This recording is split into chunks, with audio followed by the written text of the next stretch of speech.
Welcome back. I wanted to talk to y'all today about factors of economic growth. These are going to include things like natural resources, capital goods, human capital, and entrepreneurship. So, what is the economy? The economy is the wealth and resources of a country relating to the production and consumption of goods and services. So, what does that really mean? Well, that means how wealthy is your country? When you add up all of your production and you subtract all of your consumption of the goods and services that are within your country, so what you make and what you use, what's your bottom dollar value? That's your economy. And so it's driven by these things we call productive resources. These are the materials and the labor used to create goods or provide services within your country. Things like natural resources, capital goods, human capital, and entrepreneurship. And we're going to talk about each one of those four. We're also going to talk about GDP and GDP per capita because this is how we measure the economy. And we're also going to talk about the standard of living. This is the health of the economy, right? This is the amount of wealth and material comfort available. Now, keep in mind, your standard of living is very subjective based on where you are in the economy and even in what country you live in. So you may think here in America, in Albany, Georgia, that you do not have a high standard of living. Your house may be small, or you might be in an apartment, and you might think this is not a good standard of living. But if you were to go to Mumbai, India, and to a shanty town, you would see that your standard of living compared to theirs was very, very high. So we have to keep in mind that our standard of living is very subjective to where we are. But overall, it's the amount of wealth and material comfort that is available to you in your society. So what is GDP? Well, first you need to know that it stands for gross domestic product. So if I were to ask you, what does the acronym GDP mean? You would have to tell me gross domestic product. If I ask you to define it, I want you to tell me really what it is. It's a measure of the health of the economy. Gross means total. Okay, so this is the total dollar value of goods and services. That's your product. That's the P part that's produced in your country in a year. And the country is the D part. So it's the total value that your country produces. The gross, the total, domestic, your country, product, what do you produce? So when we look at those productive resources that were listed on the first page, things like natural resources, entrepreneurship, human capital, and capital goods, those are going to come together to help us determine what our gross domestic product is, and thus the strength of our economy. Some countries have a high GDP, others do not. This is directly tied to standard of living. If you have a high GDP, you have a much higher standard of living. If you have a low GDP, you have a much lower standard of living. So now we get into this concept of GDP per capita. Per capita means per person, okay? Per person.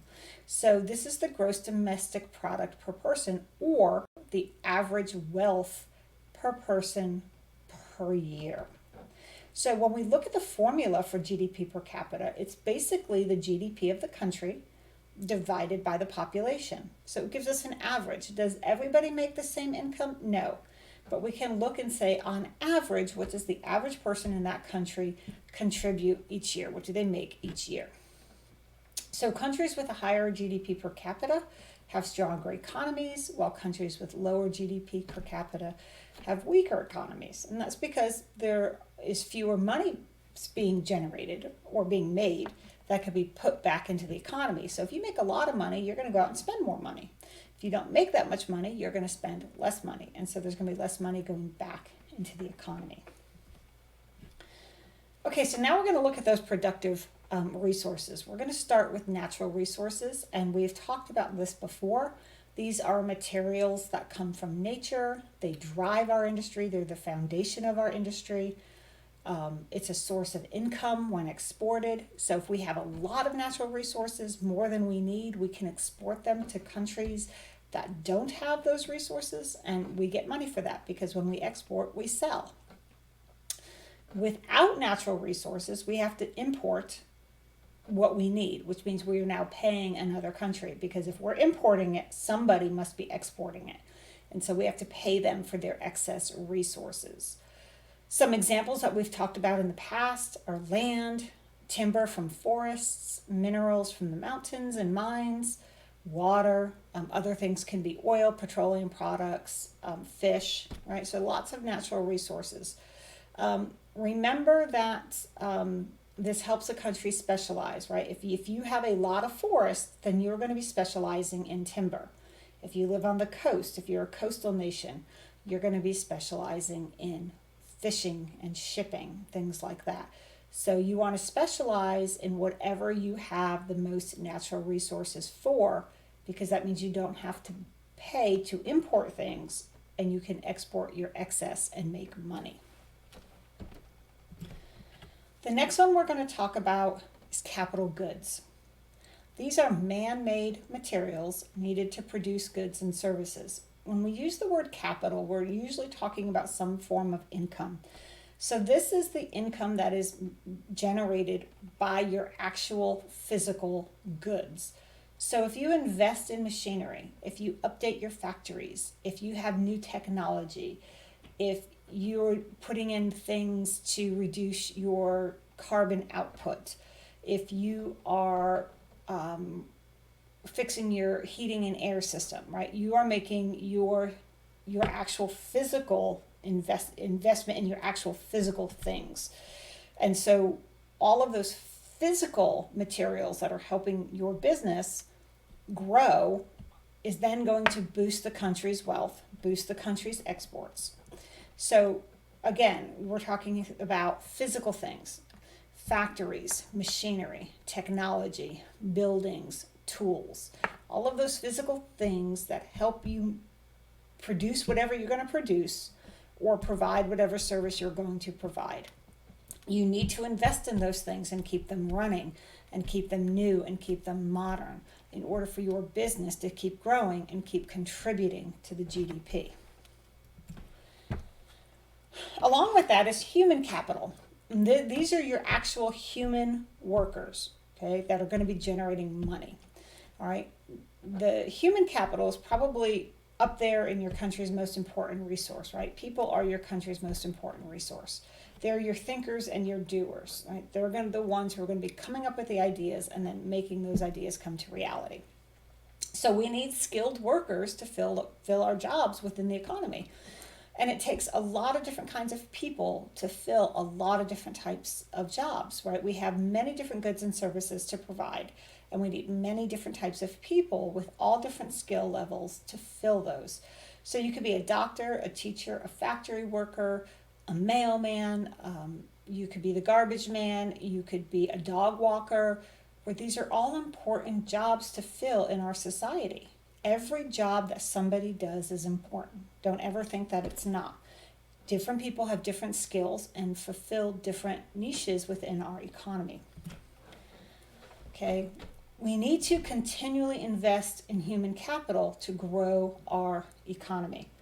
How do we invest in human capital? Well, we can provide education. Some companies do college matching, where if you pay for a course, they'll pay for a course.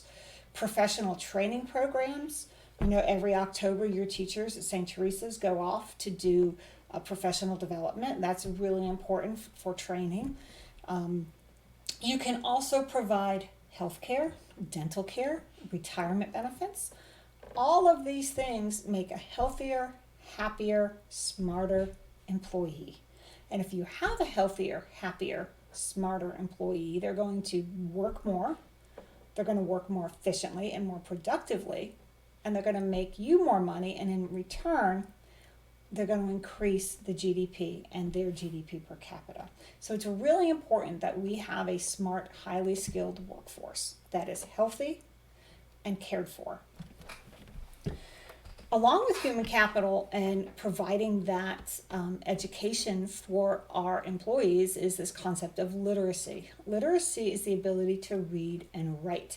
So a literacy rate is the percentage of people over the age of 15 who can read and write. Now, why 15? Well, it's assumed by the age of 15 that you have been in school enough that you should be able to read and write at a pretty proficient level. We're not going to include a third grader in our literacy rate because they have not had enough time to learn how to read and write. But by the time you hit high school, you should be able to read and write at a pretty proficient rate. So that's why we pick the age 15. Countries with a high literacy rate have a high standard of living. Well, that makes sense. If you can read and write well, then you're going to have a better job, which also means you're probably going to be more educated, right? So you're going to be paid more for that job. You're going to be educated, you're going to be skilled to a higher degree than somebody else.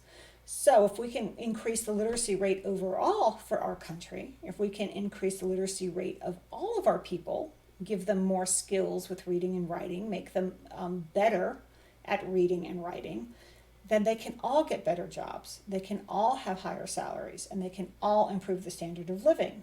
And in return, that's going to raise our GDP and our GDP per capita. So literacy is very important. You want your employees to be able to read and write. They have to read manuals, they have to read emails, they have to take messages, they have to write memos, lots of things. Even in a basic job, those things are required. Lastly, we're going to talk about entrepreneurship. This is the starting of a new business. Entrepreneurship is risky and expensive, and there is never a guarantee of success. Many businesses close every single year. But the creating of a new business means new jobs and new products, and that will always help the economy grow. So what does an entrepreneur do? They come up with fresh ideas for goods and services, and then they use natural resources, capital goods, and human capital to bring those ideas to life. While some countries encourage entrepreneurship by reducing risk and expense, unfortunately others do not, and it just depends on the country. So those are some factors of economic growth, focusing on natural resources, capital goods, human capital, and entrepreneurship. Have a good day.